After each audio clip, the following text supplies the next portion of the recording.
Everyone, welcome to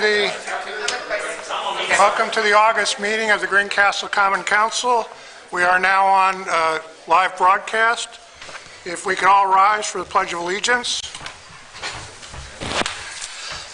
Pledge allegiance to the flag of the United States of America and to the republic for which stands one nation under God, indivisible, with liberty and justice for all.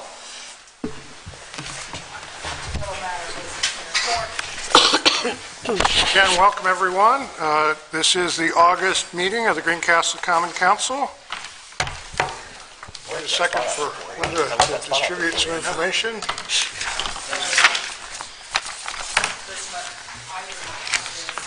So we'll need to add it to the petition. Okay. Linda, when you get a chance to come around, if you could call the roll for us, please. Councilor Mark Hammer. Here. Councilor Adam Cohen. I am here. Councilor Stacy Langdon. Here. Councilor Veronica Pedro. Here. Councilor Cody Eckert. Councilor Dave Murray. And Councilor Darrell Thomas. Here.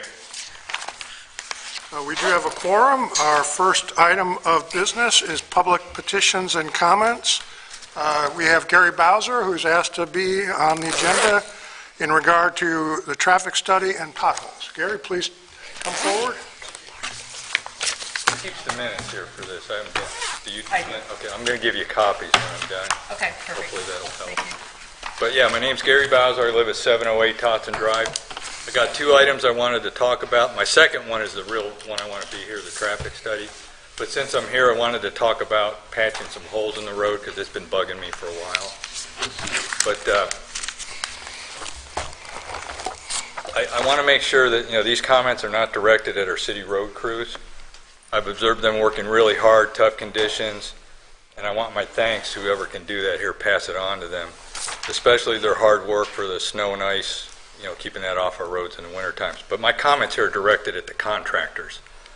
The patch holes, if we have water leaks, utility work, I see many of these patches fail shortly after they're put in.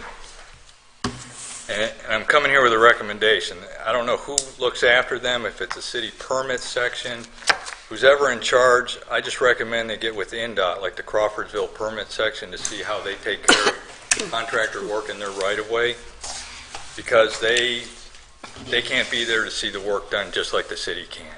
I mean, there's lots of other duties they have. But one thing INDOT does, they require bonds for all their work, and they don't clear that bond till 1 year is up. And this is something that I think the city could copy right now. Even if you don't do bonds, don't do anything else, wait 1 year before you sign off on that work as being complete, because that'll get it through one winter freeze and thaw cycle. And if it holds up after that, it probably was done well. That's a good idea. So the next thing I have is Vectrin gas. I made a suggestion once, and they use some flowable fill, like a quick-setting concrete. Really works. It doesn't settle very, very much. But I've noticed one thing they've done. If you don't leave like 1.5 inches at the top, then that will pop off, because they put 1.5 inches of asphalt on top of that concrete to get it to blend into the road. And if it's too thin, it will pop off, and that has happened. If you look on Arlington, just north of the Armory, it has happened. So that's just a suggestion. And I had one more thing since I'm here, because this one's bugged me too. But on the Kirkwood approach to Alvin Pond Road, there's a slotted drain there, and it's been plugged up for like over a year. I talked to the road crews once, and they said it's clogged, but the pipe is clogged too, so it takes like a special piece of equipment to clear all that out. So just throw that out there while I'm standing here. I apologize it wasn't on the agenda. My next item is the main reason I'm here. It's a traffic study that just came in on the new proposed road. And it's for the Aspire property, just to make sure everybody knows. Some of you know what I'm talking about, some of you might not. I live on Totson Drive, but it's the 22-acre vacant lot that's just west of Totson Drive. Goes all the way down to Glenview, touches the Glenview patio homes. It's a 22-acre. And Aspire owns that. They came up through the Plan Commission. They wanted to do some stuff, but that's not what I'm here to talk about. But a new road is part of that subdivision. Before a new road's allowed to go into Greencastle, discovered back in February that you have to do a traffic study. So that's why this traffic study was done. And it'll tell us a lot of stuff. It'll tell you, can the road connect, but it can also tell you what can be built on this property too, to make sure all the traffic works out well. But I want to give you my background, why I want to talk about the traffic study. Because I worked for NDOT as a professional engineer in traffic engineering positions for most of my 29-year career, and I'm retired now. I've been the reviewer for many traffic studies that were submitted to NDOT. So this study was submitted to the city about 2 weeks ago. And the mayor provided me with a copy, which was wonderful, and he asked for my comments on them, and I gave him some initial comments on it that he asked for. And in these comments, I mean, it was just my initial comments. I have my final comments tonight, and I'll give you those, but I'm not going to go into every detail of that. But I have some serious concerns about this traffic study, the way it, in its current format. I'm going to point out a couple things, because getting here was half the battle just to get to you to talk tonight before I even get into my comments on the traffic study. This study didn't seem to be attached to any city board or committee except for the one paying for it, and I think that was the Board of Public Works. The city has no official engineering firm or professional engineer as the reviewer for this study. That's what NDOT does. I know you don't have to follow NDOT rules, but I know the city does a lot. So I asked the mayor, what's the process to get this traffic study approved? Because I wanted to present my comments to whoever that is.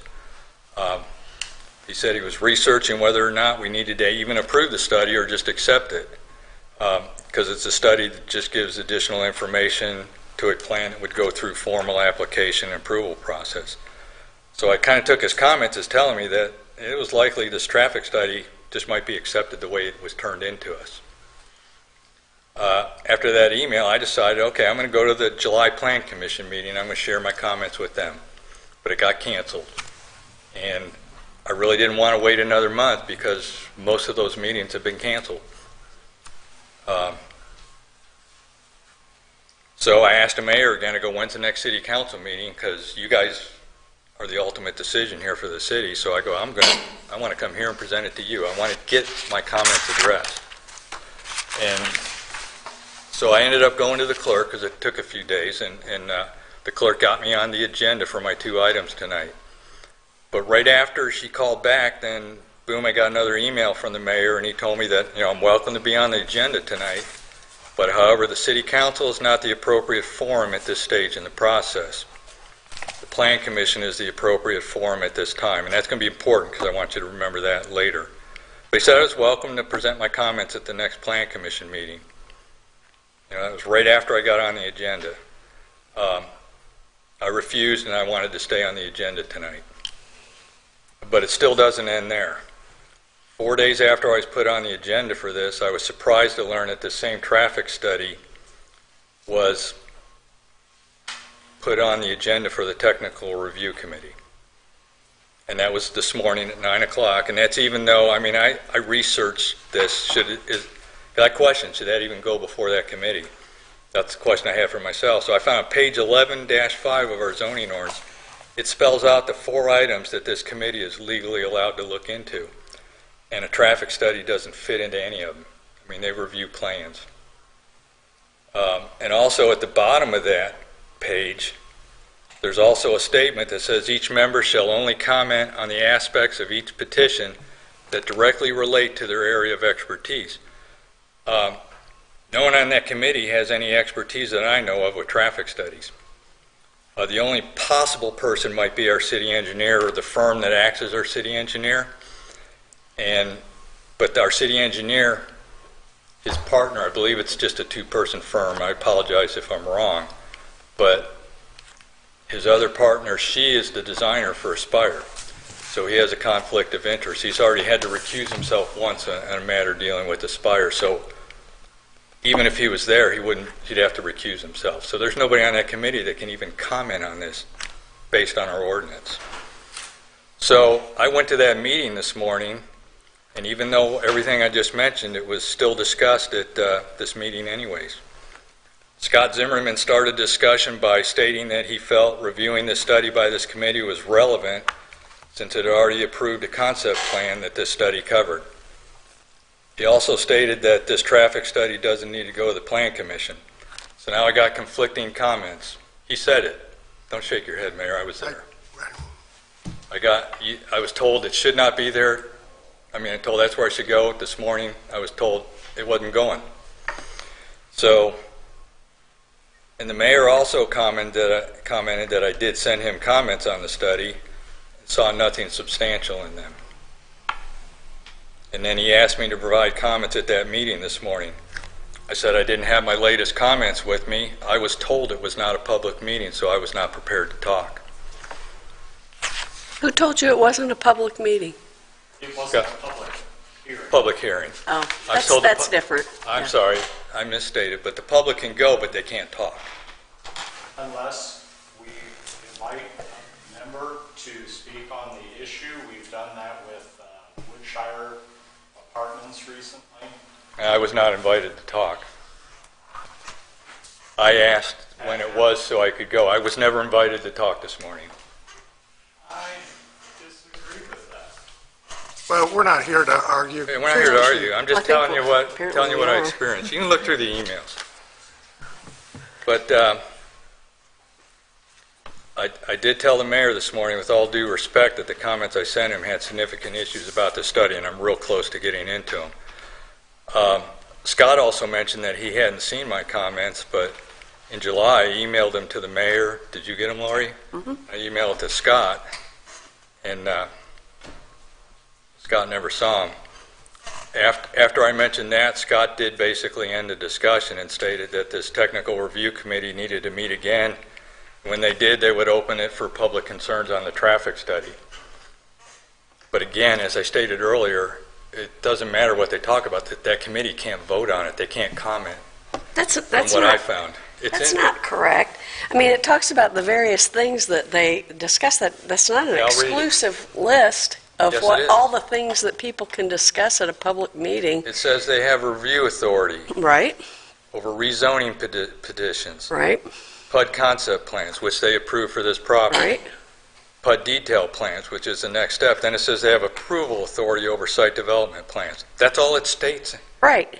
But that doesn't say that's the only things, those are the only things they can discuss. But that's beside the point. Go ahead. Okay, thanks for, What are your issues? What are your issues with it? I'll continue in my order, please. So I have a question. Why was this traffic study discussed by a committee that, to me, clearly has no authority to do so? Didn't even need to review it because they'd already approved the concept plan that had this new road in it. So what was this study going to tell them? That, yeah, you could okay that? It had the same road in it. So it made no sense. And it's very critical. This study will not be brought before the Plan Commission. That's what I was told this morning, per Scott's own words. You said that. That's the way you started it. Okay, I should be allowed to finish, shouldn't I? Am I correct? Please continue. I'm getting interrupted a lot. And the mayor told me the Plan Commission wasn't the correct forum to go to this morning. I mean, you told me the Plan Commission is the correct forum it should go to. Scott says it's not going there. So I don't know what's going on. So even after going all through this, I want to get my comments heard. I want to get them acted on. Whatever that correct forum is, I don't know, so I'm coming here to the City Council because I'm hoping you're a decision-making group that can decide, hey, can I get my comments heard? So what are my comments? I told you I'm not going to go in every detail because, I mean, it's interesting to me. I don't want to see that deer in the headlights that I'm already starting to see. So I'm going to give you a very quick summary. This is a new section of road. It's going to go from Elbin Pond down to Fawnview, but it's going to go past McDonald's, past the high school, all the way to South Street. This is going to be a kind of a major cut-through road right through the middle of Greencastle. So what traffic studies do is they predict where the new traffic's going to go. And the one major issue I found in this study was not all the traffic that's going to go that way is predicted to go to Elm Pond Road and use this new road. Kirkwood's the best example there. A lot of people cut through Kirkwood, they weave down to McDonald's and go wherever they go. When I looked at this study, I didn't see one eastbound vehicle on Elvin Pond Road being predicted to use this new road. That's a major issue, and I think a glaring mistake. It just appears to be very incomplete. It also mentions livability volumes, and I just tell you, it's a number. The study came out. It was very important to this traffic engineer that set this study up, and he said there's limits that should not be exceeded. And he basically, I'll just throw the number out. He said it's 1,000 is what they shoot to be below. Get up to 1,500, that's a bad number for a section of road. And when I looked in this study, this new road's going to connect to Fondview, and from Fondview down to Shadowlawn, it's going to be 1,550. That is a number that this study engineer said was a bad number. But he didn't even mention it as a negative impact when connecting to Fondview. He didn't mention any mediation measures. And it was left out, but he did acknowledge that the residents like us that live around this were concerned about how the traffic's going to go on this local road. Excuse me, you called it a livability? Livability is exactly what it's called in this study. And it's something for local roads, smaller volume roads. So that's a very glaring omission. Can I ask you something, Gary? Did Sure. they tell you what the current traffic pattern is right now? Yes, From Kirkland up to Fondview, and Yeah, he did do all you have a number? Is it like 1,000? Is it, the... because how much will it increase is what I'm trying to wrap my head around. It's like livability is like how pleasant is. What What you can tolerate. Well, that's what I'm Traffic. Okay. I didn't mean to interrupt you. I just want to know No, that's if okay. we know what the number is right now.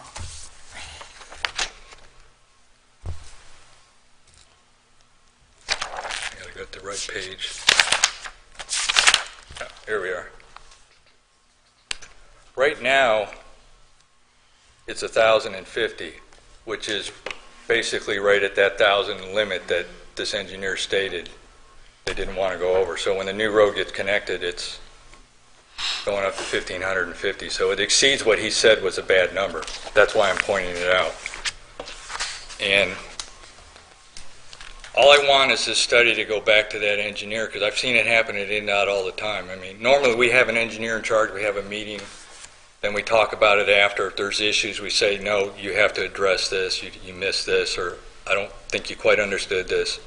I'm not saying it's all this person's fault, because he lives, I think, in Danville. He's not from Greencastle. So, but some stuff was missed. So I think it just needs to go back, because it's incomplete. And fixing it, I don't think should cost the city one more dollar. This should be part of the original cost, because it's incomplete. I do not think you'll get an argument there whatsoever. So I hope you get this addressed, because I don't see my comments getting addressed unless the city council looks after it. That's all I want. I want it to get addressed.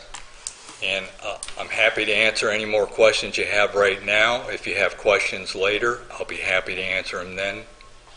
No problem. That's So all. you're saying the study was poorly done, or the study has a conclusion that's not good? I'm sorry, I'm just not being familiar with studies. Well, I'm not using the word poorly. I think it's left out some stuff. The study itself is put together. It's all done well, but it's missing diverting and predicting where the traffic is going to go. Okay. It missed that part. Okay. I think it's blatantly missed a lot of it. Yeah, and Gary, I mean, none of us up here have seen the traffic study. So, I mean, you're coming and talking to us about something that we've not even laid eyes I on. know, and you may not be able to make a decision right now. But we're not going to make a decision, because it will go to Plan Commission. It'll go to Plan Commission. Members of the Plan Commission may have comments, and they'll get bundled up, and we'll send it to the, if it's deemed worthy, we'll send it back to the traffic engineer. But rather than piecemeal it, collect comments from Gary, collect comments from myself or Scott.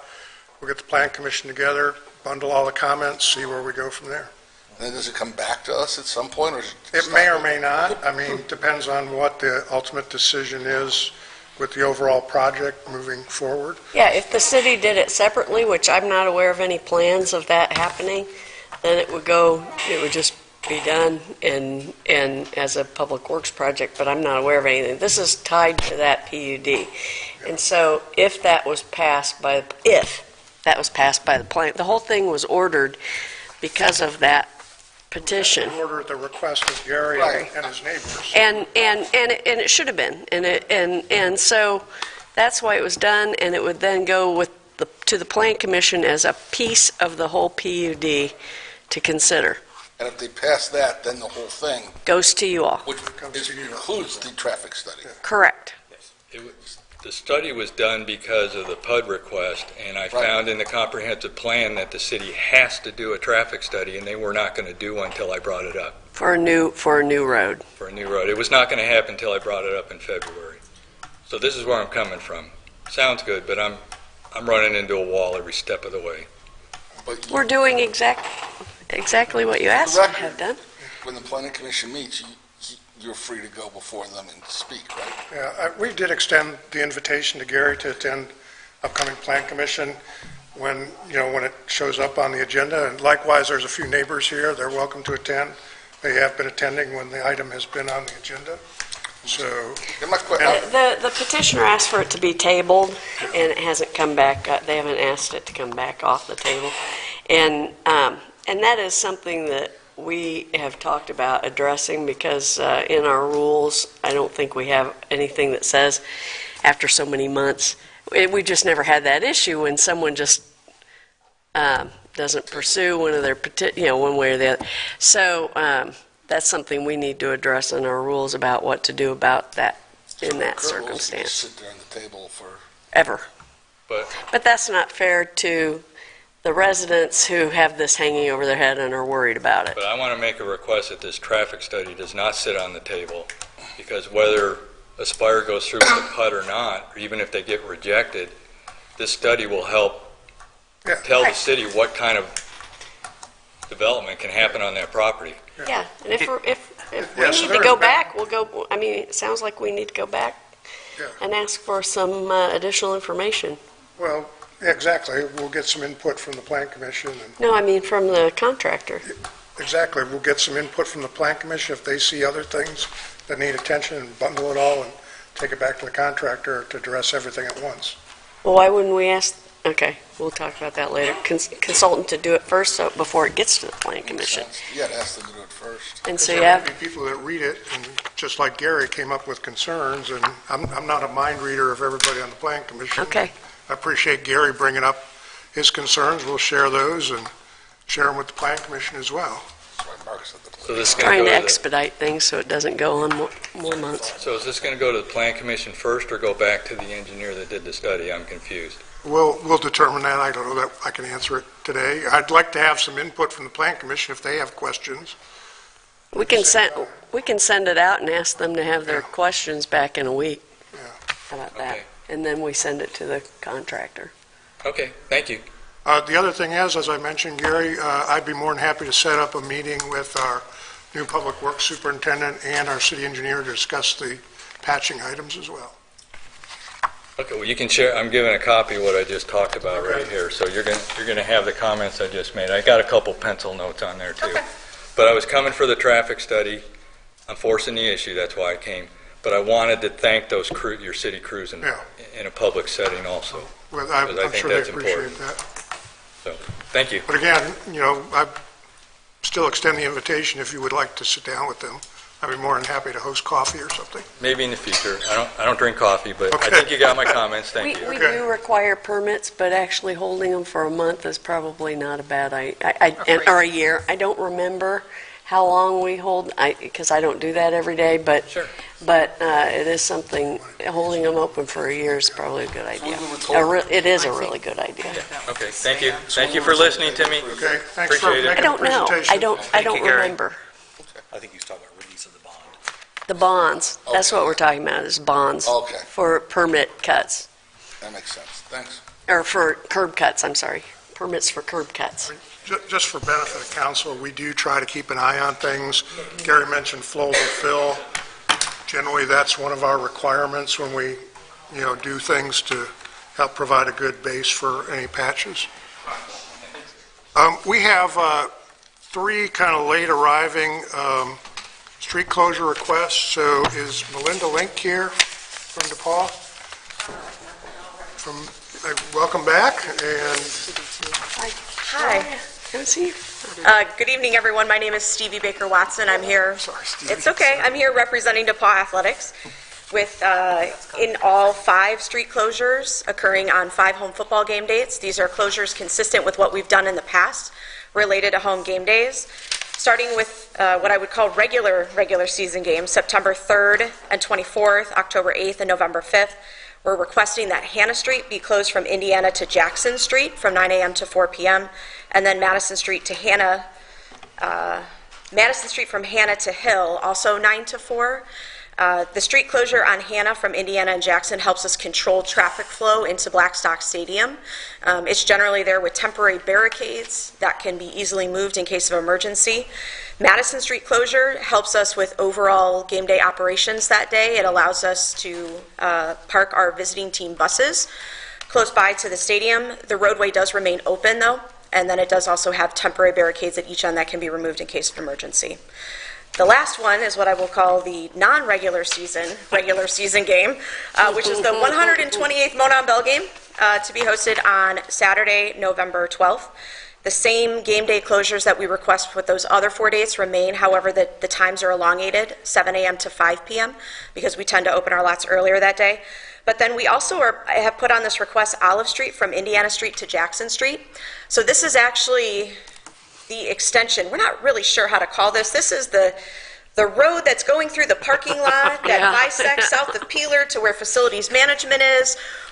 We're not really sure who has authority over that space, but in an effort to be good community partners, we wanted to share with you. I think that's part of your parking lot. I think it is too, but Google puts it as Olive Street. So we're here just to say we're also going to be closing that day, that section as well, in order to control traffic and parking flow.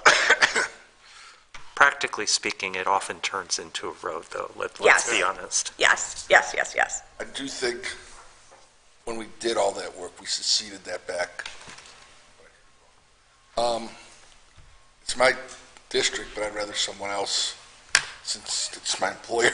But Fair enough. with the normal caveats that you please notify, especially Asbury Tower neighbors. They get upset when they can't go their normal ways. We'll see other neighbors, and I guess with the caveat too that we don't know what NDOT's about to do. I don't think it'll affect you, but We have our eye to any type of disclosure that will be made about railroads and other roads and everything else, and once we get there to that point, we've already communicated to our friends from the north that it's possible that they may have to take a different, perhaps 45-minute longer route in order for them to get into town, because we'd hate for them to be stuck on back roads or caught under a viaduct and late for a home football If game. you stick around a little longer, I'll have an update on the CSX stuff. All right, I can do that too. I'd rather someone else make the motion. I'll make the motion that we close the roads as presented. Thank you. I'll second. Thank you. We have a motion and a second to approve the football street closure request for Monon Bell and the regular season. Any further questions or discussion? Hearing none, please signify your approval by saying aye. Aye. You're in good shape. Thank you. Awesome. Sorry for Thank the... you all. Thank you, Stephen. Okay, now we'll get into our regular street closure requests. So the first one is Regina Dean. I think you're in the audience. Welcome back. And this is for your block party on Ohio Street. Yes, sir. It was a success last year, and everyone was very, very excited, and so they asked that we do it again. So that's why I'm here, to see if we could get the road blocked again like we did last year. We'll try to get the barricades up this year. Yeah, oh, was that you? That was me. You got the call. We got them up. As long as you got them up, that's all that matters. I don't know if the street department here tonight, but we will get them up this year. Yeah, we'll get them for you. And we're going to have a bouncy house this year, so it was an enjoyable time. Everyone had a really, really good time. So You're going to have perfect weather. Yes, that's what I like, yeah. That's what I like. And a lot of people that used to live in the South End are coming back, so Okay. I'm excited. Bill, what is the procedure? Just last year it's never happened before where we failed to get up the street. Like, they make the request tonight, and then how does the street department formally find out? Usually Linda Huber takes the requests that we approve, and she sends a copy of them to Public Works, Cool. And fire and police and whoever else. They're also scanned into our Laserfish system too, so they're pretty readily available. Yeah. No, in all my years, that's never happened. and we talk about it at department head, and so Well, So it never happened. There won't be a department head meeting before this. Well, This is we'll, Saturday, so. Andrew's Andrew's sitting back here. there, so He's got As a it. former resident of that area, I used to live at Crown in Ohio, and with Cody out of the chair today, I want to say I've got it on my calendar already, and I'm looking forward to attending on Awesome. Saturday. So, Awesome. but I would also like to move to approve the street closure request. Second.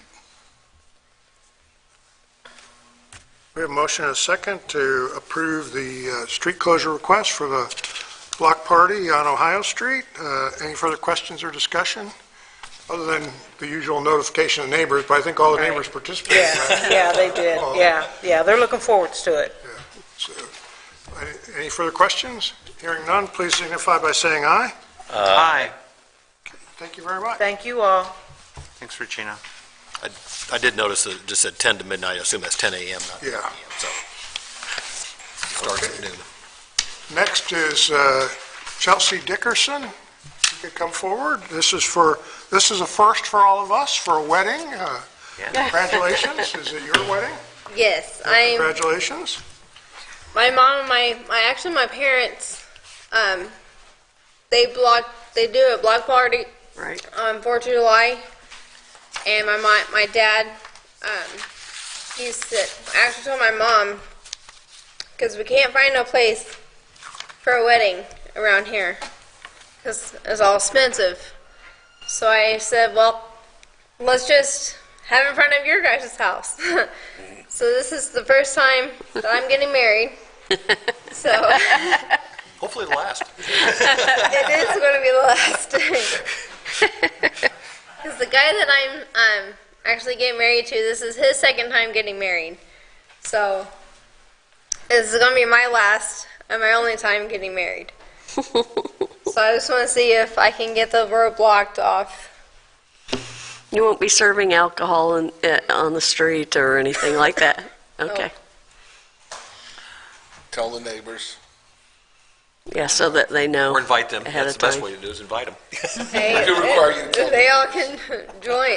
Yeah, you have to let them know that the road's going to be blocked that day. Chelsea, to be clear, it says you need it closed off from D to E Street. Which road specifically between D and E? And The 5th Street yes, okay. between D and E, the 5th Street right there.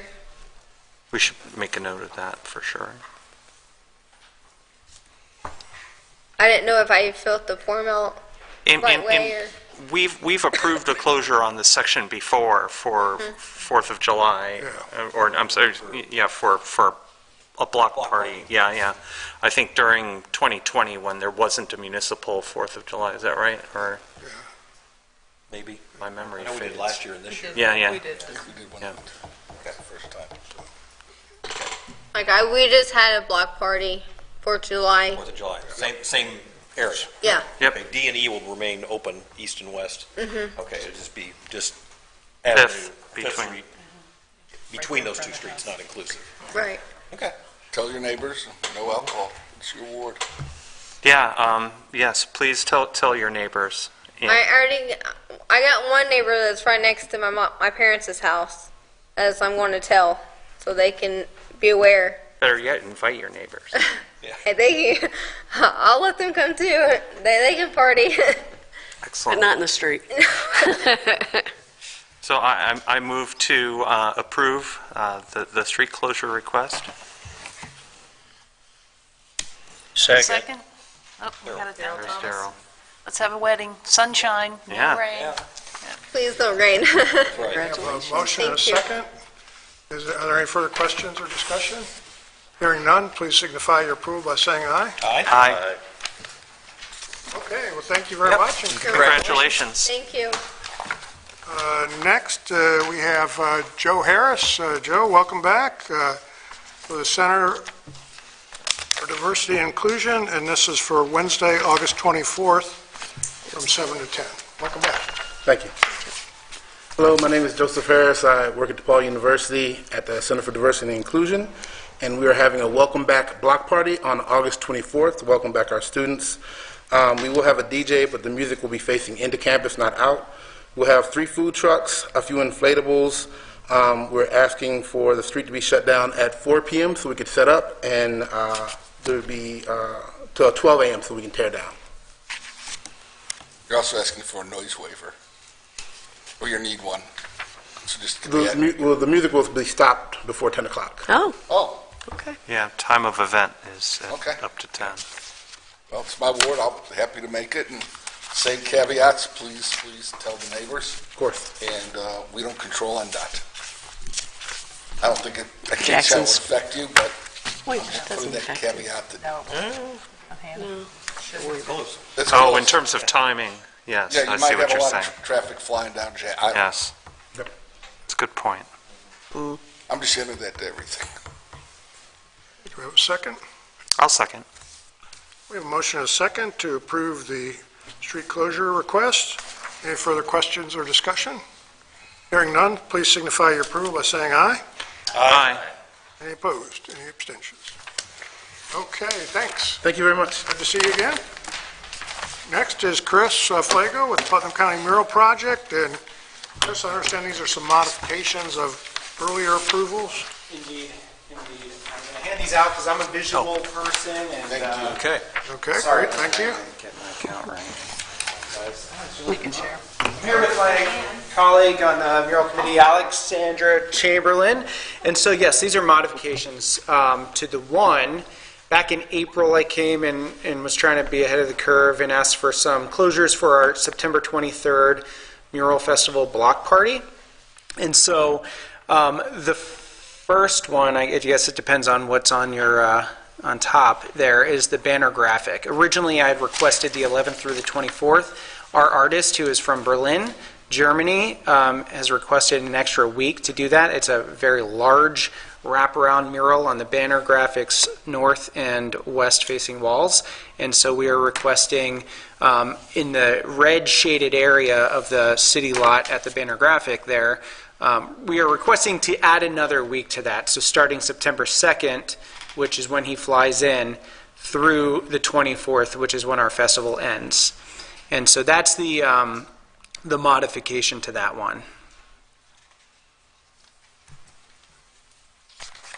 And I put all day there just because, back in 2019, if you recall, Key Detail, our artist, he had some very, hard-working hours. He was there sunrise, sundown. And so I just want to, we're going to have a lift there. We're going to have, some space. I just felt it was safer to do that if that's possible. How are we going to get people back out if the north side of the lot stays open? So from what I understand, is this happened when the wall prep was happening with Tyler painting? I believe I saw Jared earlier, Jared Jernigan, and he said, I think when that wall prep was happening for that week maybe 2 months ago, it was closed, that south section was closed, and I think it was just people would come and go in that north part. If you think that that's a concern, then, and if it's feasible to close the whole lot, I think that's obviously, could ease your concern, but. Most of that lot is used by people who park all day, so there's not a lot of circulation traffic. I think if people are made aware and they're cautious about it, they can kind of get in and out. Yeah. So how are we going to make people aware that it's going to be closed? Because I can think of one person in particular who will take issue with it being. So this will be open. This lane will be open the whole time. Yeah. Okay. That's That's what you're telling us. Yeah, and it would be, and again, I kind of saw when they were prepping the wall, it looked like the barriers were up for the exit on the south part of that, and then where I have the closed beyond this point, a barrier there to be clear that you can't kind of go up the incline and out. Everybody else. It just looks like it's a one way in, one way out. And I don't know how. Yeah, it is a one-way in and one-way out. I've never used the lot, so I probably need to get over there and drive around to see if you can maneuver around and get turned back around at the end, I guess, or something. I don't know. I mean, I've parked there a few times for what it's worth. Anecdotally, I've parked there a few times to get some drone footage for the before pictures and stuff. And I mean, it's a pretty generous space. So while the angles are in such a way that, to your point, it is, they are diagonal. If you're competent driver is the word I was looking for. You should be able to navigate it. Okay. And if not, there's that huge part on the west side that you can kind of circle around. To There's 3-point over a lot there. of space. Can we maybe get some signs up a little bit ahead of time that this is going to happen, so that, Would you like us to do that, or do you want that to be from the city? probably you. Yeah, I mean, I'm happy to do it. I just didn't know if people are going to scoff at somebody's printed out. Well, thing Eric or will something. cover it in the paper, but it'd probably be better for you guys to. Sure, put certainly. some Happy to do that. Easy to Who do. provides the barricades? The city put the barricades here and here? Yeah, we don't have any barricades to do that, so it'll be helpful. So we'll put the barricades up, Bill? Yeah, we'll put the barricades up, yeah. I just think we'd notify people ahead of time. We're always covering our bases. I mean, that could be something, even putting something on people's Sure. windshields and windshields let them know. occasionally. There's 3 reserved spaces in that lot for the judges, so you may want to. Yeah, Judge Headley knows generally You may want to pay a about. visit to the courthouse and let all 3 Yeah. judges know. Okay. Yeah, he's not the one. Okay. We'll talk afterwards. So that's the first one. So, yeah. Do we set a motion for that? Yeah, we haven't had a motion. Did somebody make a motion? I missed No. it. Do we need a second one?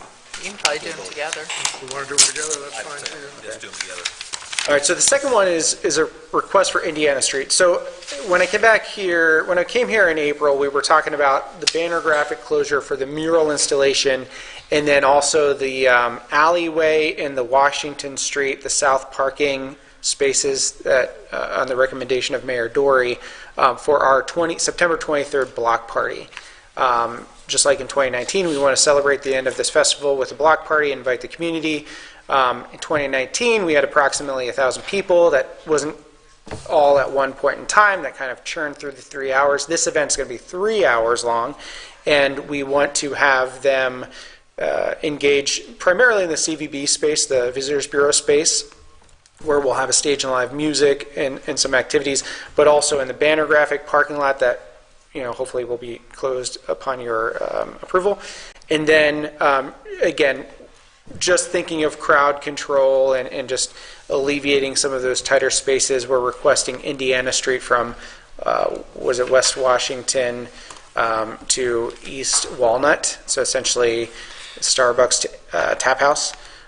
We're requesting that to be closed for the evening of September 23rd for our block party, just so we can have some extra vendors and maybe keep, if it does turn into a good problem to have where, we break 1,000 and they all kind of come in at the same time, that they can navigate between Banner Graphic and CVB as well as Indiana Street. Matter of curiosity, do you have plans for band or food trucks and such in the closed space that you cite?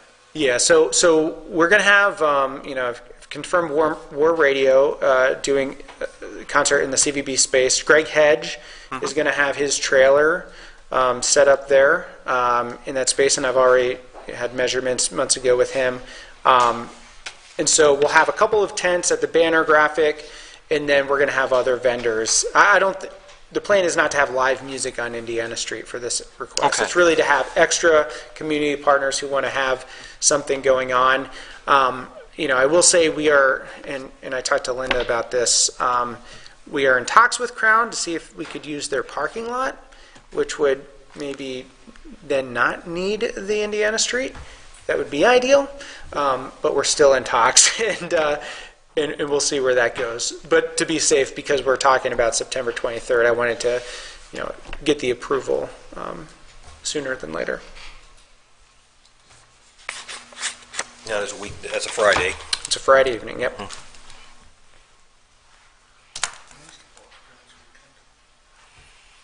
It is. Is it the Paul's Parents Weekend? Yeah, it's a weekend. It's a football weekend. We're going to have a football game, we're going to have Parents Weekend, Family Weekend, and this. Greencastle's a happening place. I guess so.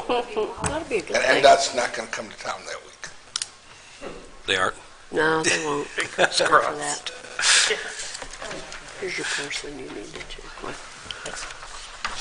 Okay, I'll entertain a motion to approve both requests. I think we have somebody in the back who wants to talk. Hey, can I make a recommendation? Yes. So on the parking lot, since we're leaving the north lane open, can I make a recommendation that you give Andrew and I the authority to close that lot if we see it's not working? I have a personal concern knowing that we used to enforce that lot, that with it angle parking coming in and then people trying to turn around and come go back. around against the vehicles the way they're parked, I have a concern that could be a traffic issue in there. So if we see that it is, can we have the authority to close that lot? Or maybe put a stipulation in there if we see it's a traffic issue to close the whole lot? Or at least limit parking to one side only, so that it could be, yeah. Because I don't want to create a bunch of accidents in there. Technically, you People backing always into- have that authority, Tom, whenever there's a security and safety issue. Is that agreeable to council? Certainly. Absolutely. Reasonable? Yep. Thank you. And I have provided, and I'll continue to talk to Chief Burgess and Sutherland about the event to make sure that everything is good from a safety standpoint. Okay. So Tom, we're going to have a lot converging that weekend. I see that. Tom says, I'm going to be out of town. Tom, you're walking away. You're not saying, I see it, I can handle it. You're just saying, I see it and leaving. Chris describes this as a happy problem. I will once again request a motion for approval of these two, if so inclined. I would move for closures as presented, Stipulation. with the stipulation that Tom has the authority, of course, to close the lot, the banner lot, if he sees that it's a traffic hazard or safety hazard. I'll second. Sorry. We have a motion and a second. Any further questions or discussion? Hearing none, please indicate your approval by saying aye. Aye. Any opposed? Any abstentions? Hearing none, it sounds like you're good to go. Thank you so sir. much. Thanks, Chris. Next on the agenda, we have department reports. I'd like to take the opportunity to introduce Andrew Rogers, who is our new Public Works Superintendent.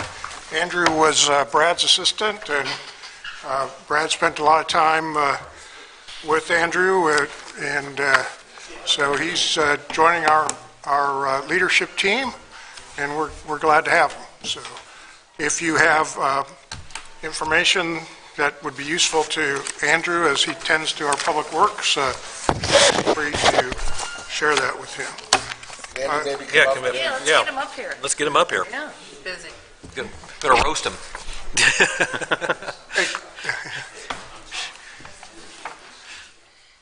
He's already, taking care of business.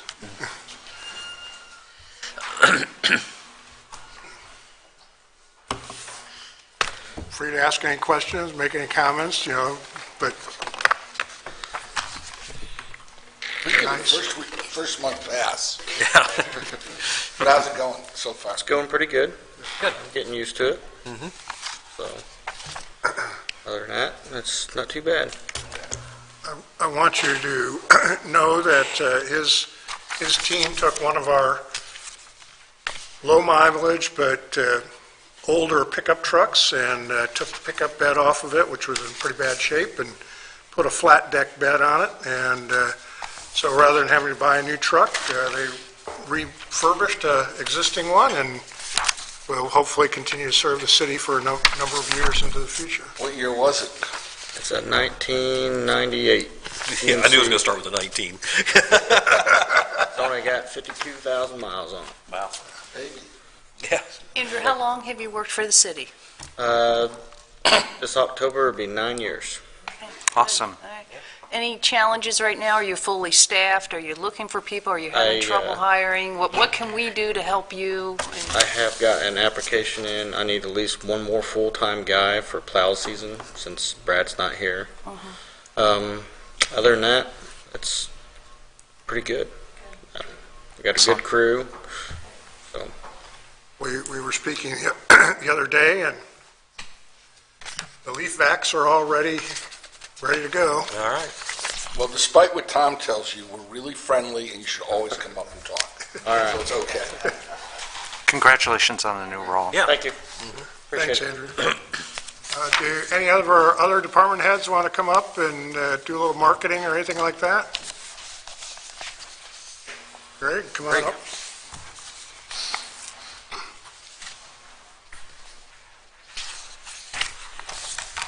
Evening, members of the council. Just a couple of things. We're obviously decompressing after the summer months and everything. We're a little disappointed with the start of the school year being so early, but it is what it is.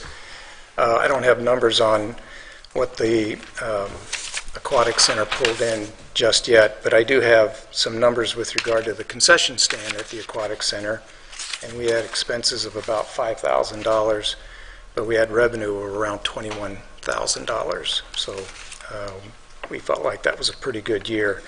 For 2023, we have begun the process of planning for those summer months, and we're fortunate in about 90% of our lifeguards are going to return, which will make the hiring process hopefully a little bit simpler, not easy, but simpler. And this, if it goes as well as we anticipate, we will be back on a 7 days a week schedule, beginning Memorial Day and ending August 6th next year. I'd be happy to answer any questions if anybody has any. Question, just maybe put a bug in your ear. DePaul dorms are open now, and while it might be hard to hire them away, it might be worth talking now. We already have. DePaul?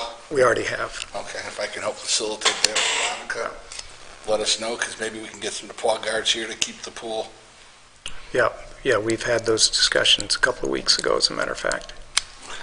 Just to let the council know, the park board meeting, obviously you probably read in the paper, we're talking about what to do with that building. That's going to be front and center in our budget discussions next week, right? So, not to dig into it right now, but it will be a priority to figure out exactly what the next step is. Greg, do you want to put a plug in for fall softball league? Oh, yeah, we're concluding our summer league on Monday night with the championships and championship game, and then a fall league will begin probably around the second week in September. We had 8 teams in the summer. I anticipate a similar number, hopefully maybe slightly more in the fall. A number of teams that are playing right now will continue to play in the fall. So it's gone really well. We rained out the very first night. We've had a couple of delays with weather, but otherwise, Mother Nature has cooperated. That seems to be a better participation as far as number of teams than it has in the past. From what I gather, yes. Okay. Yes. I was thinking that sounded like double. Yeah. We painted the concession stand and the scores booth. It's hard not to see them when you drive around Roban Park, but I want to compliment my staff and some of the summer employees who did that project in the last month or so. It kind of brightens things up just a little bit, and there's more to come. All right. So. Okay, thanks, Greg. Thanks. Any other department heads? Do you want to ask a question of the department head, Darrell? Stacy opened the door. We're going to take the issue of the house on as a budget issue because we got to find X number of dollars or whatever. And if we do that, that means that maybe this whole issue could be extended another 3 or 4 months. Is that right? If we're talking budget budgetary issues for next year, I, for one, don't want to keep this guy hanging. Yeah. He's been there since March. Once we meet and have somewhat of a decision on how we're moving forward, technically, we do not have the money in this year's budget either Okay. to spend it. So, but if we decide we're going to finance it, then we could start moving forward right away because. Okay, well, So, that's what I was hoping for when. yeah, so Monday, I can give it but, right now we have scheduled, I sent out the notice today, Monday at 6 o'clock, if that's good with everybody. Monday seemed to be the preferred day. So we could, it has been advertised, we could make a decision, it's a public meeting, we could make enough decision to tell them to go ahead and start with it. But look, can we clarify something? We have a budget committee. We do have 4 people. There are 4 people, which makes it then fall into a public Meeting. Yes. But technically it is a committee, so that committee's action will then have to come to council, correct? The committee can't unilaterally make it, I'm not just talking about this. No, but it'll be I'm talking part, in general. yes, that's true. They'll have to, the whole council will vote on the budget, but if you guys are pretty much on board with it, then we can move it forward because that means you're not going to turn it down in the meeting. Appropriating it in the meeting is effectively approval. Okay, but supposing we wanted to put a different alternative forward. Yes, yeah. Then, that's, we're just going to discuss it. Yep. Do we have to be at that meeting, or can we just do it in writing to council via an email? No, you can't make decisions. I wasn't asking for decision. If, for instance, there's a different alternative to getting them housing, well, like, for instance, I'll just say it, I guess.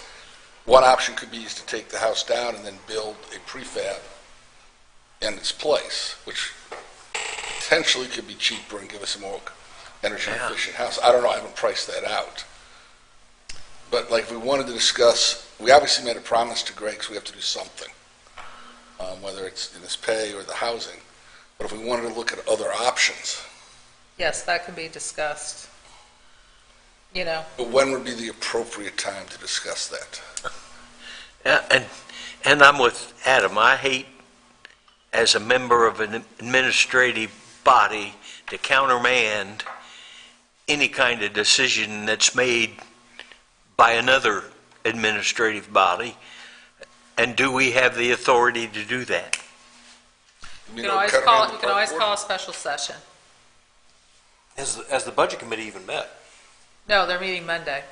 Oh, I thought we were all meeting. Well, you can all You're welcome come. to join. Anybody that wants to come Okay, can that's come. why you're posting it as, okay, I Yeah, get it. it is Who is posted. officially- Our budget committee is 4 people, which is a public meeting. quorum anyway, so we have to, Who is officially the budget committee? so it's Cody, Veronica, Stacy, and Dave Murray.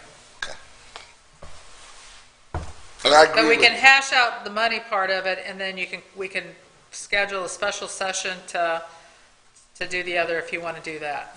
I mean, I'm not trying to make it difficult at all. I agree with Daryl. We have to do something, one way or the other. I just think there might be some other options.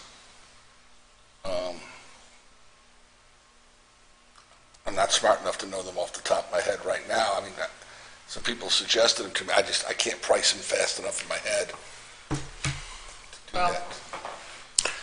we could look into the mayor and I talked about that option. I mean, we can maybe get some preliminary.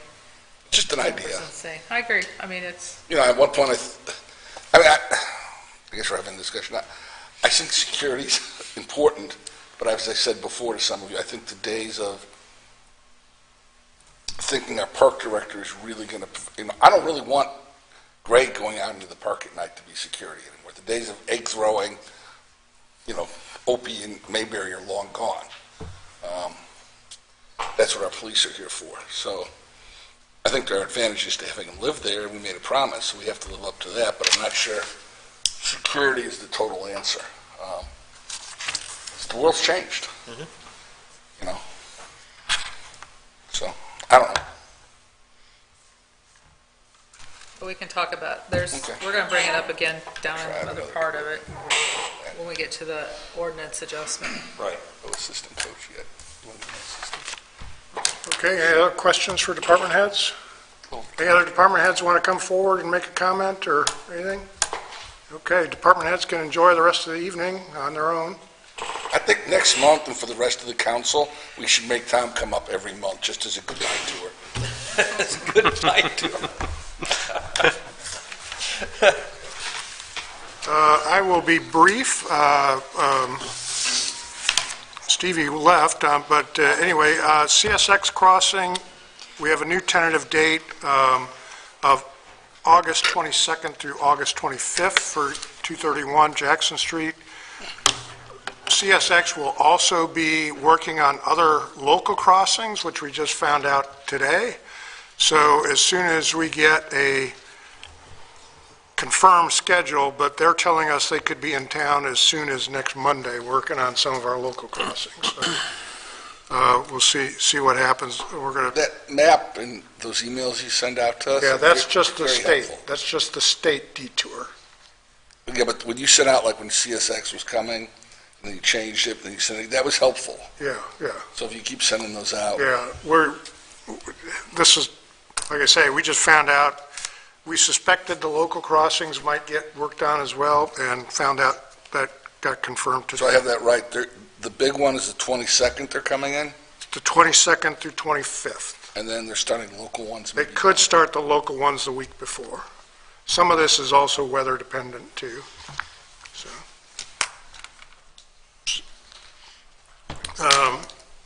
the Okra Waterline Project and Generator Project contracts have been signed and are moving forward with the paperwork aspects, getting the bonds in and everything for that.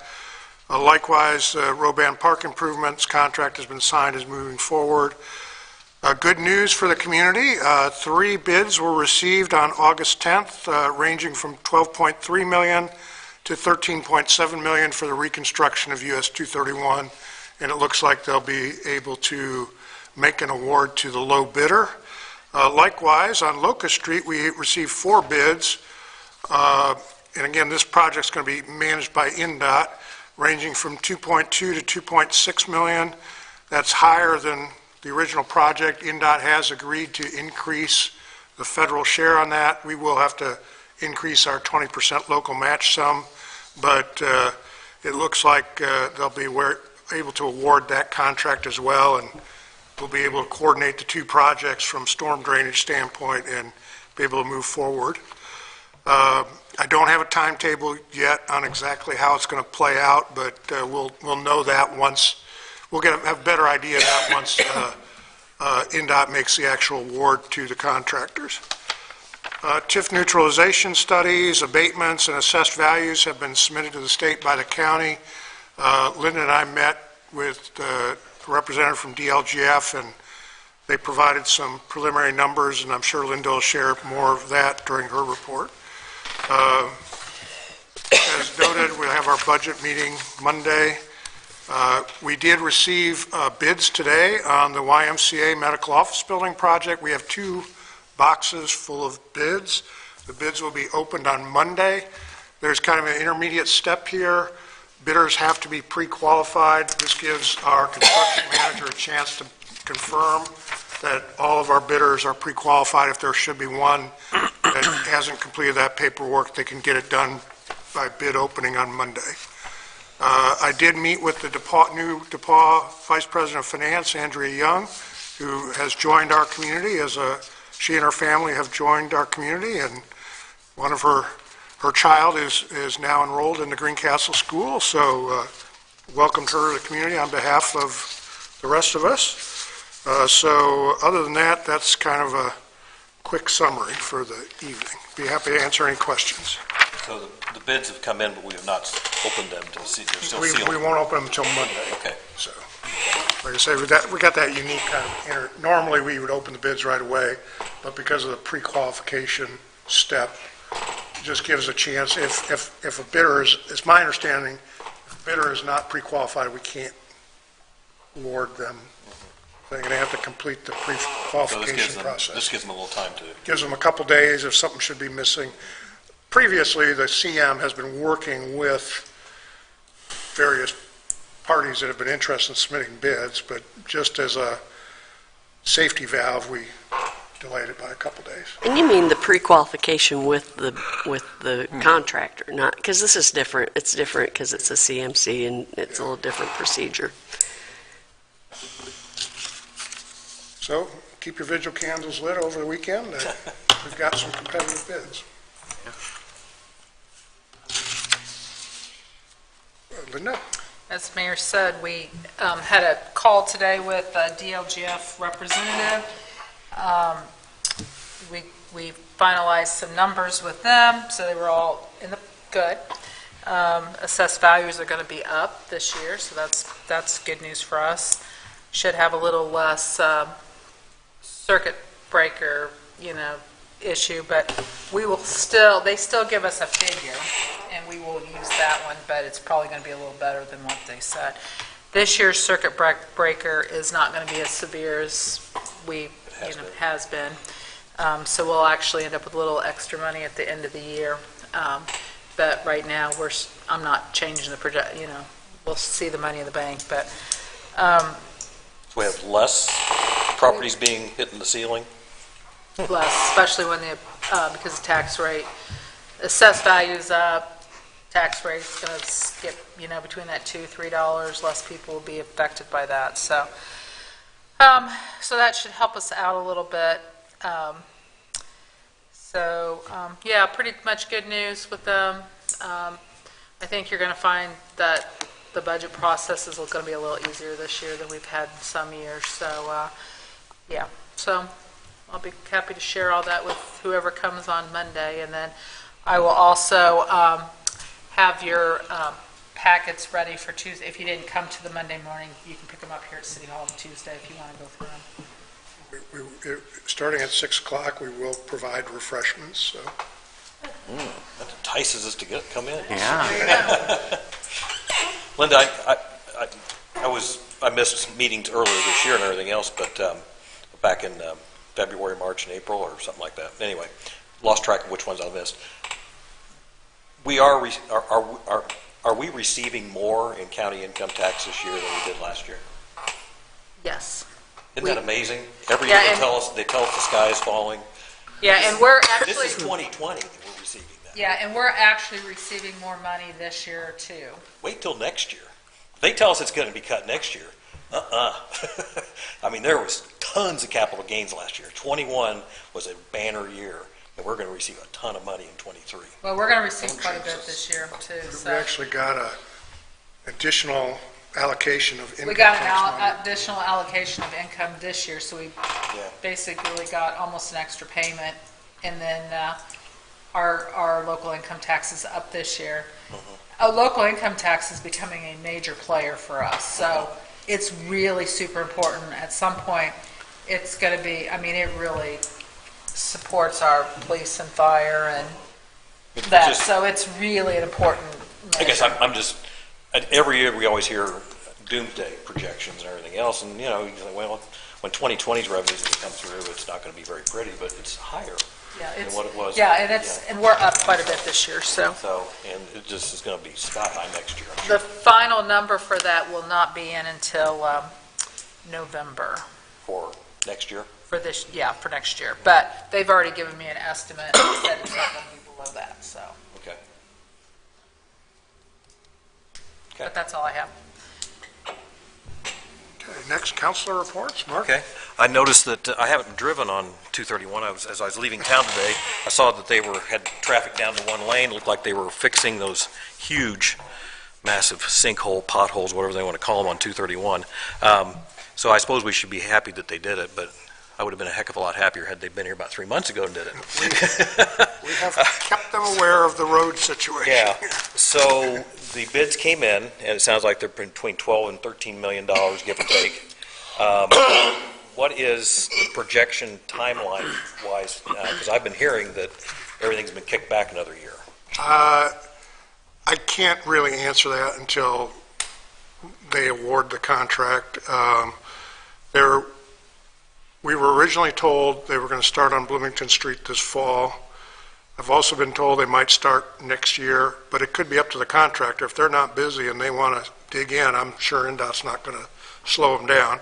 They are required under the terms of the contract to have a public meeting to explain what work they're going to accomplish during each year of the contract. So once the contract is signed with the contractor, expect that there'll be sort of a public information meeting where they'll explain their calendar and what sections they're going to work on at any given time. Because I would venture to say there's no stretch of 231, and it goes from Chicago all the way to Owensboro, Kentucky, I believe, uninterrupted. There is not a worse. I did that 2 weeks ago. Yeah. Did you? Yeah. You drove the whole 231? All the way to the water. There is not a worse stretch. And I'm sure there's not a worse stretch of any road in the Crawfordsville district, but I would venture to say there's not a worse stretch of 231 between Chicago and Owensboro, Kentucky. And I don't know why we're being treated like this. And I'm pretty fed up with them. Well, we stay in contact. The governor should be thankful that I haven't been giving out his phone number. Yeah, well, I've kind of, the sign went up at Humphreys and Yeah. about the danger zone. And we sent that copy of that article to NDOT. Yeah, and I'm in favor. In the short run, it would be a good thing. In the long run, it might not be. But I would certainly be in favor of putting signs up to say, "Hey, this is not our responsibility. This is NDOT's, and both ends of the city." And give the NDOT's phone number out. Travel at your own risk. Yeah, yeah. Please remember that NDOT is paying for a significant city water line, and they're paying 80% of it. Right, I understand which is a significant investment to benefit our ratepayers. And so I have been trying to be very diplomatic in this. I'm sure. While being thankful that they are making that significant investment in our water system. Mm-hmm. So, and I understand that, but it just is, I mean, I was to the point, I can't tell you the number of times over the last month or so that I've driven in the parking spots. Yeah. Everybody drives in the parking spots. We made NDOT aware of the fact that people are having to divert out of their travel lane to avoid the pothole. Yeah, the worst one, but you couldn't there at Spring Street because you had to just drive through that one. And Dave made the comment at least a month ago, maybe two, about sitting at Verizon's building or whatever it is, Frontier, and watching people bounce around. And it is, and they go through that as these bounce. So I'm glad that they did it. They should have done it 3 months ago. I would encourage you to make sure that they are aware to come back in October and November and get that done again before the batch plants close. And then again in the spring, when the batch plants reopen, because it's going to just fall apart. So I would like for that to be put on their agenda so they don't let it go and let it go and let it go to the point where it was as ugly as it was this time. So, because they're just mistreating us, flat out. And it's a black eye on the city.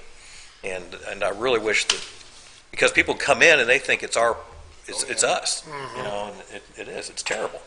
So I'm disgusted with it. Did you go to the meeting that they had up at the Crawfordsville District Office about a month or so ago, or a couple weeks ago?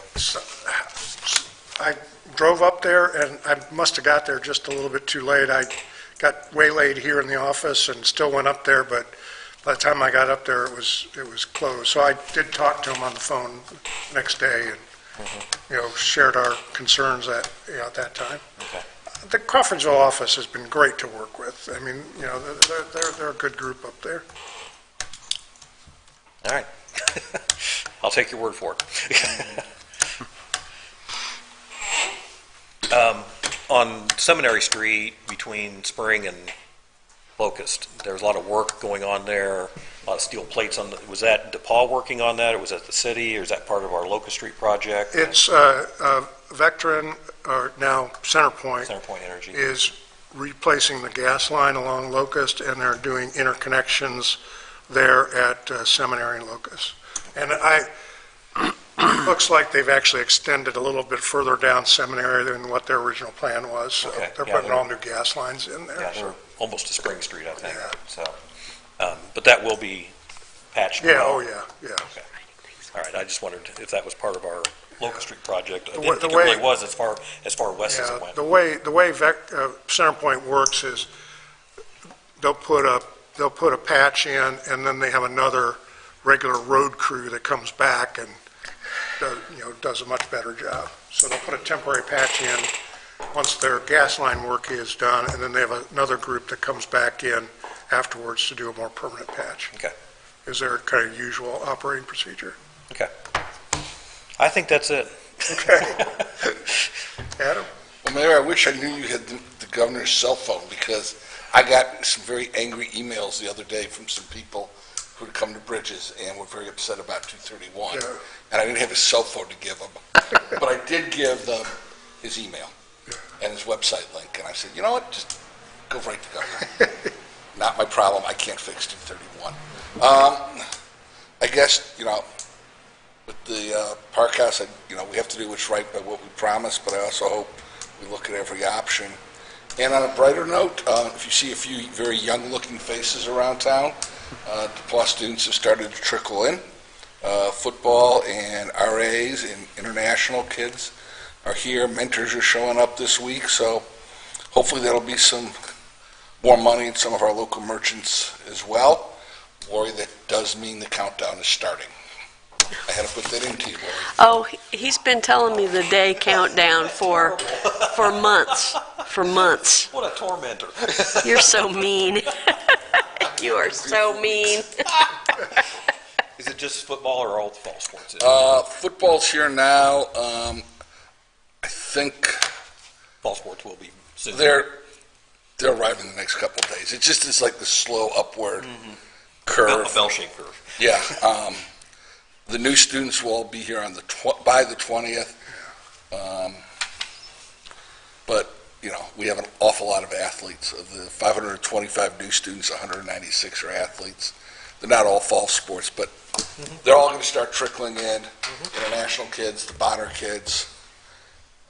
Parking lots are filling up, which is unfortunate for me. So anyway, that is... Your quiet neighborhood is... It's not as quiet. It's all right, but you can see them, seen them at Tap House. I've seen them at some of the places in town. Yep. So it's nice to see those places spending dollars back in. Certainly. Hopefully with COVID, maybe moving away a little bit. Remind everyone that our athletic events, many of our plays, music festivals are all free on campus, and it's really a good value at free. So I can't think of anything else. All right. I have nothing tonight. I just wanted to share that in the face of some recent unpredictable and certainly unusual challenges in our community, we had our fire hydrant knocked out just after churches were letting out on a Sunday, and we also had a garbage truck taking down some utility lines and some trees along with it on Gillespie Street. I just wanted to uplift and say thank you to all of the people who responded with such agility to help restore service to folks who needed it, and to help protect the public safety in those moments.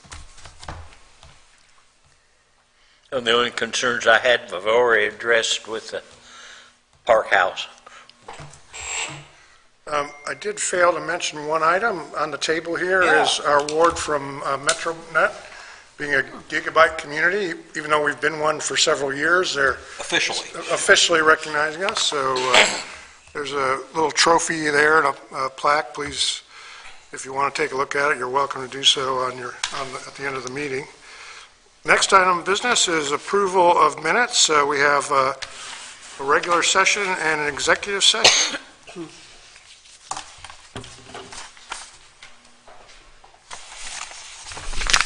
I'd move for adoption of the minutes of July 7th, as well for a regular meeting in the executive session, also July 7th.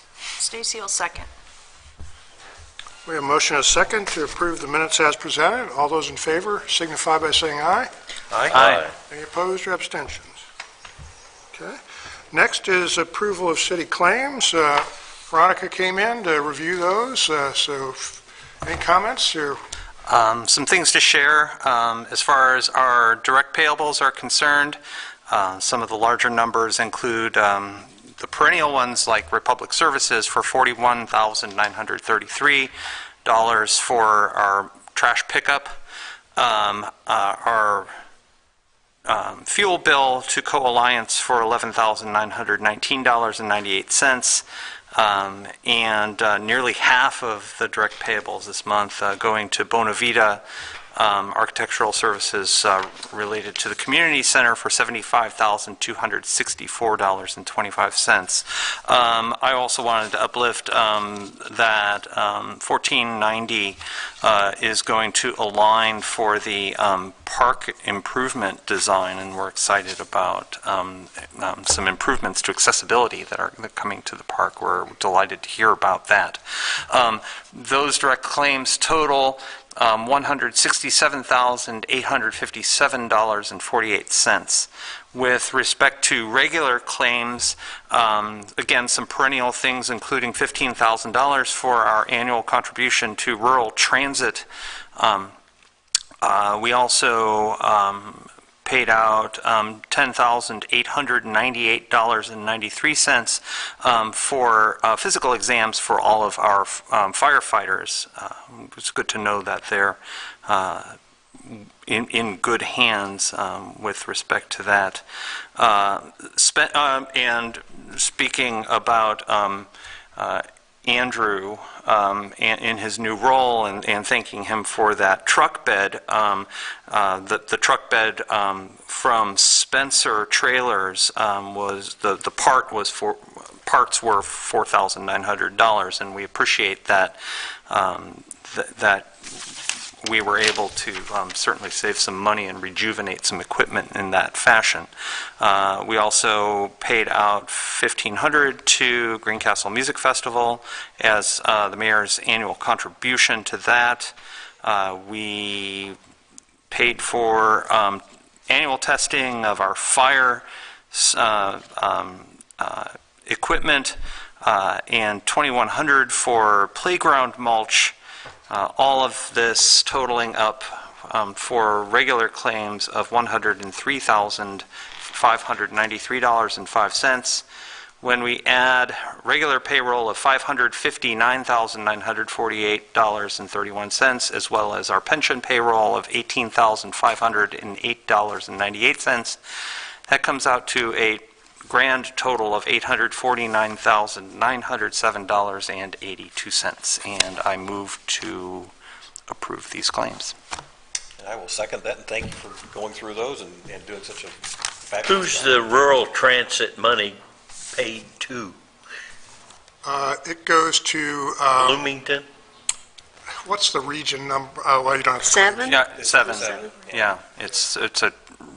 There are regional numbers. It goes to the region that... Edgewood. In Bloomington? We write it to, I think the address is in Edgewood. Yeah, it's... Monroe County. It's... Monroe County. Yeah, it's south. It's south. It doesn't go to West Central. It goes Okay, to yeah, south. okay, I just was curious. Yeah, the transit districts don't line up with... I understand. With that, so- I was just curious. Okay.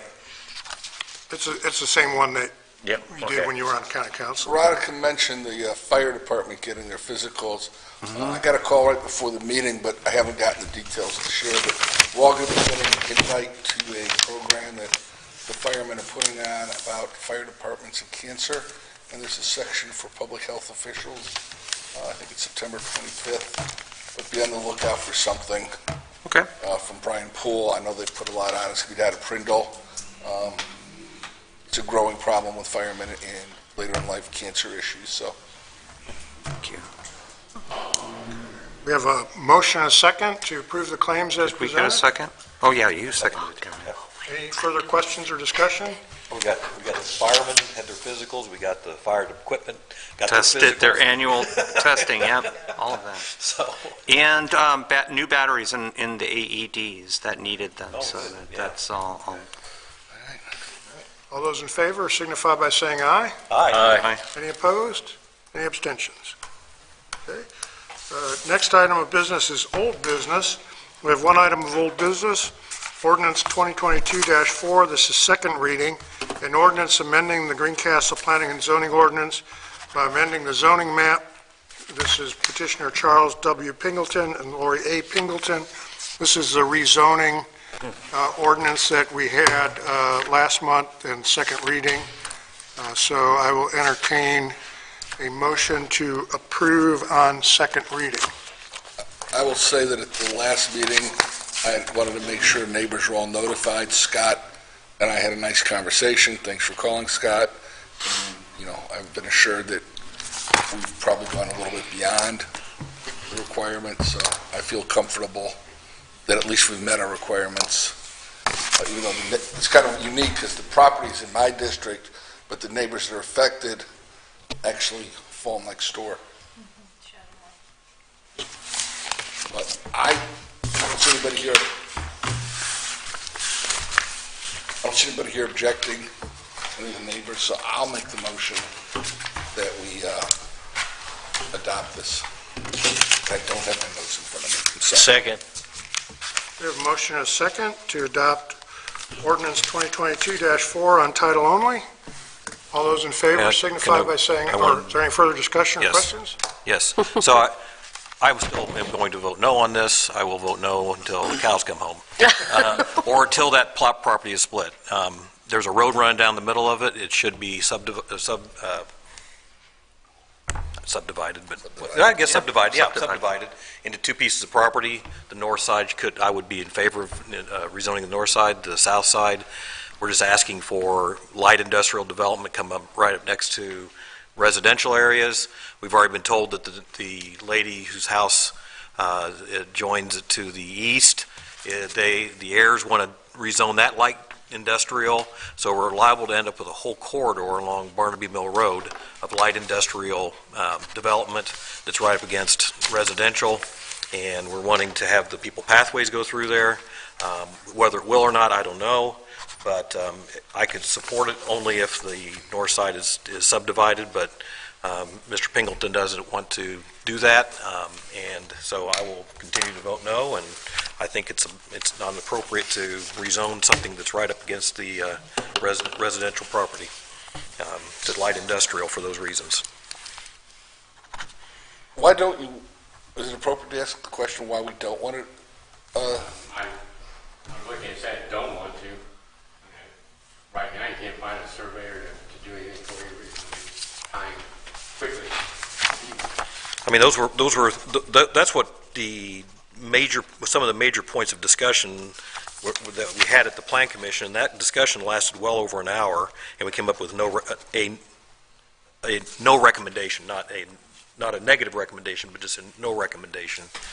And it was also because the property across the tracks is also zoned residential, and it's potentially could be a rather significant housing development. There's potentially another way to get to it if Fraser Street's extended to the east and you won't cross the railroad tracks at all, but we don't know whether we can do that or not. That railroad track is not used, maybe once or twice a day at most, so it's not a significant activity on that track. We could, whether we cross it once or twice or whatever to get to houses, I don't think is a big problem. But we've got some residential development in there, and we're putting in light industrial, and I think that we're just cutting off any potential for future residential, and I think we're also asking for potentially for that light industrial to be encroaching on the residences that are already there. So, and I know I wouldn't want it if I had a residence there. Mr. Bitzer is not here again tonight. He was at the Plan Commission, and there's other. And he's got the closest proximity, but there's lots of residences on Chatelawn. And Scott, did you have a comment, Scott? You said you wanted to say something.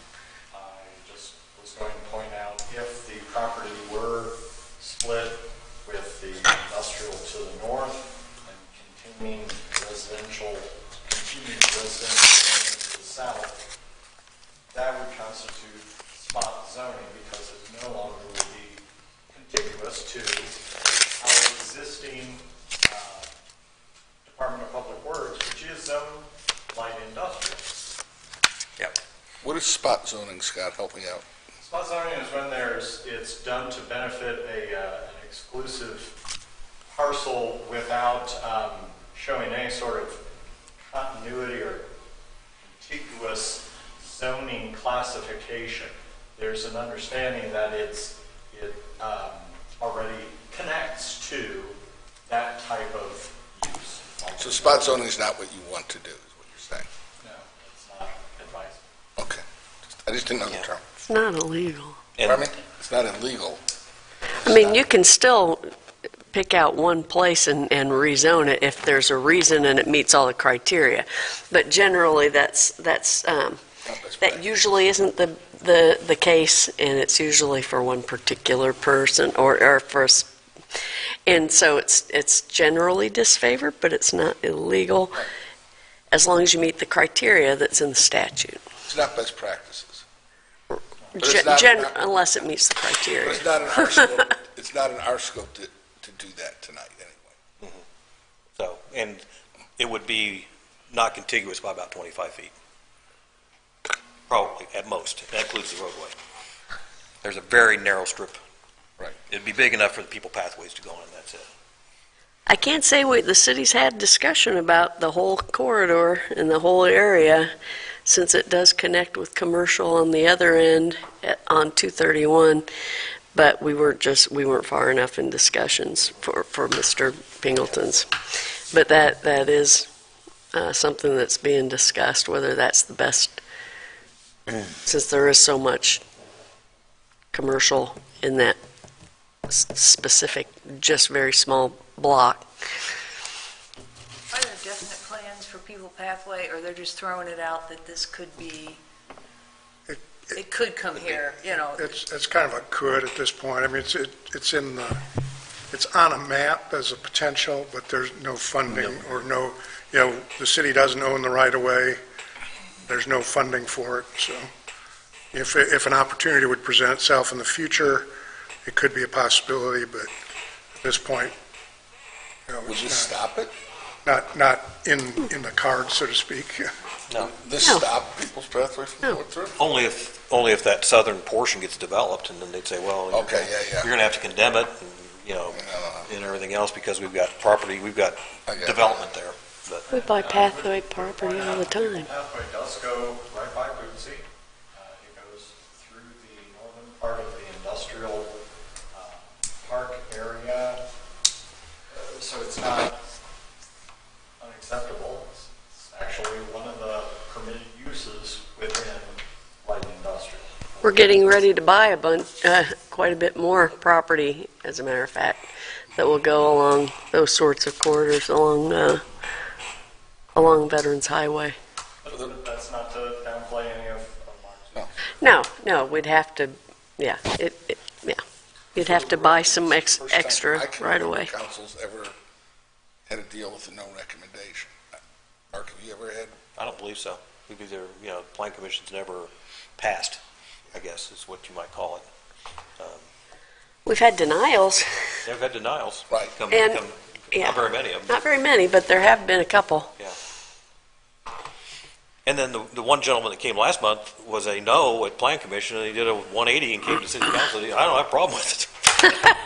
So if we seem a little bit confused up here, in part, it's not you, it's just, we have never. New territory. Uncharted waters. So we have a motion and a second. Is there any further discussion? Hearing none, all those in favor signify by saying aye. Aye. Any opposed? Nay. Okay, it's 4-1, so I believe that passes. We'll get a signature copy around. Hey, Lori, just for the record, if we had only had 4 people here tonight. You'd have to have all 4. What? You'd have to have all 4. We would have failed on a 3-1 vote? Yep. Interesting. Okay, next item of business is new business. This is ordinance 2022-5, the first reading, an ordinance amending ordinance 2021-15, an ordinance establishing the size for the departments of city government of the city of Greencastle, Indiana, fixing salaries for the employees of such departments and fixing the salaries of certain other appointed officials for the year 2022. Section 6, that the Parks and Recreation Department shall consist of up to 3 full-time members, part-time and seasonal employees consisting of laborers, aquatic employees, concession and program instructors. 2022 biweekly pay for salaried employee, Park and Recreation Director, $2,753.26 with residents, without residents, sorry. $2,331.94 with residents. The salary is being adjusted due to the need for repairs to the park director's residence at Roban Park. The provision of the director's residence has been calculated in the director's salaries listed above. The salary shall be repealed and shall revert to the salary listed as with residents if and when the city provides the residence for the park director. The salary shall be adjusted to without residence back to date of hire. All other terms and provisions contained in Ordinance 2021-12 shall remain full force and effect, passed and adopted by the Common Council of the City of Greencastle, this blank day of blank 2022. So this is, when we did the salary ordinance last year, we considered the value of living in the house, and then turned out the house is going to need a lot more work than any of us expected, so at least to try to recognize the difficulty, we're going to provide the salary based on as if there was no housing allowed. The higher salary comes from the salary work that Linda does every year, and then, co-measure it with what other department heads would be paid in similar situations without providing housing. So, Bill, if we were to... That's not where, did you want to clarify? Yeah, I'll clarify. Is it all right if I clarify how we came up with salary? So if y'all remember back in 2020, we did a market survey analysis. This was the figure that they were given for the park director, because a lot of park directors do not live on park property anymore. So this was the market rate for a park director if he or she would not be living in a park house. From the consultant. From the consultant. This was not my doing. So what I did was I took that figure, department heads last year received a 1.9% raise, so that puts him up to what the current raise would be with that. So this figure is how that's, and then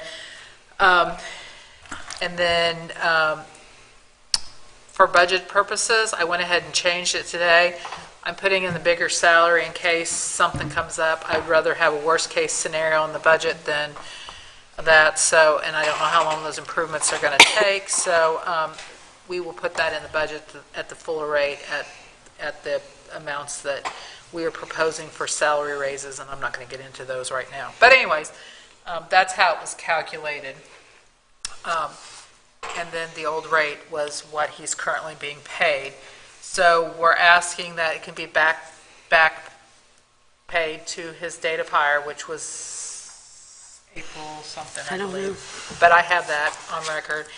And I would ask if it would be to you guys liking that you would go ahead and do this in a single reading. I know we don't usually like to do that, but this is kind of a different scenario so that we could get this going instead of having to wait another month. You answered my two questions. Yep. We need to do a single reading, and we don't know how long, even if we approve the housing, we don't know how long it would take to get there. Correct, because, yes. You'll have to do two readings. You have to do two readings Yeah, you know, in one meeting. Readings in We'll 1 minute. go through the procedure on that. Yeah. Okay. But I would be asked if we could just take care of this item tonight, so then we can get it adjusted in his next payroll. And that, the difference is $421.32 per pay, and that's Per pay. 26 pays a year? Yes. So $10,954 Yes, that's correct. per year. So move to on the procedural. So you'll have to. We do the we'll first reading. do Let's do the first reading, and then we'll do a second Right. reading right after it. That's my motion. Oh, your motion is to accept it on first reading? Yes. Okay. I'm trying to move things along here. Thank you. I'll second that. A motion is second to adopt ordinance 2022-5 on first reading. Any further questions or discussion? Hearing none, please indicate your approval by saying aye. Aye. Any opposed or abstentions? I move to suspend the rules, and we adopt it on second reading. I know we need a motion to suspend the rules first, Yep. so I'll make the motion to suspend the rules. Second. Mark Hammer? Mark. We have a motion and a second to suspend the rules and allow for a second reading. All those in favor signify by saying aye. Aye. Any opposed or abstentions? Okay, we'll do second reading by title only, an ordinance amending ordinance 2021-12, an ordinance establishing the size of the departments of the city of government of the city of Greencastle, Indiana, fixing salaries for the employees of such departments, and fixing the salaries of certain other appointed officials for the year 2022. I move Okay, to motion adopt. for second reading? I move to adopt ordinance 2022-5 on second reading. Second. The title's almost as long as the whole thing. That is true. We kept adding, but Entertain, any further discussion or questions? Hearing none, please indicate your approval by saying aye. Aye. That adopts the ordinance on second reading. Around is the signature copy. That concludes our business for the evening, so I will entertain a motion to adjourn. Darrell? I so moved. Second? Second, we have second. We could just leave it hanging. Second. There's a motion and a second to adjourn. All those in Nobody wants favor to go home. signify by saying aye.